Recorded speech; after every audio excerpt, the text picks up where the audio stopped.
step number 2 is, tell us what step number 2 is in terms of kind of being ready to buy a home.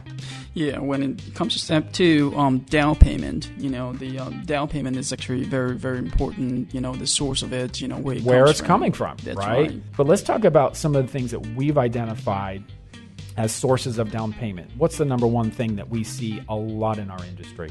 A gift. A gift. Yeah. I have to say, I would not be nearly as successful if it wasn't for all the moms and dads, aunts and uncles, cousins, brothers, you name it, that decided to help their family members with a gift so that they could buy a home. But no, a lot of people use a gift for a down payment, and there's absolutely nothing wrong with that as long as it meets the lending guidelines. So most of the time, the gift would have to be from a family member. Language barrier can be a big deal.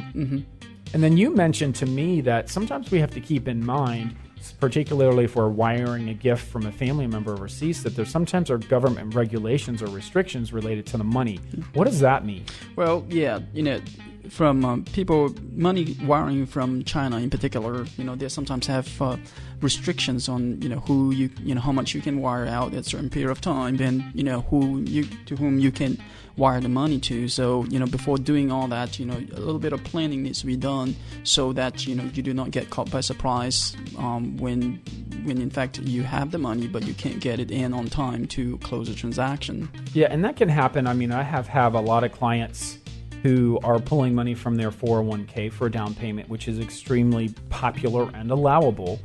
And they wait till 2 days before they close to move the money because they just never got around to it. Next thing that we know, the bank that they're moving the money into says, well, there's a 5-day wait window until the money is available, right? So there are restrictions even stateside, right, in terms of being in the U.S., that when money gets moved around from bank to bank, there can be restrictions both outside of the U.S. and inside the U.S. that can impact your ability to buy that home and sign the paperwork and sign and drive the day that you need to.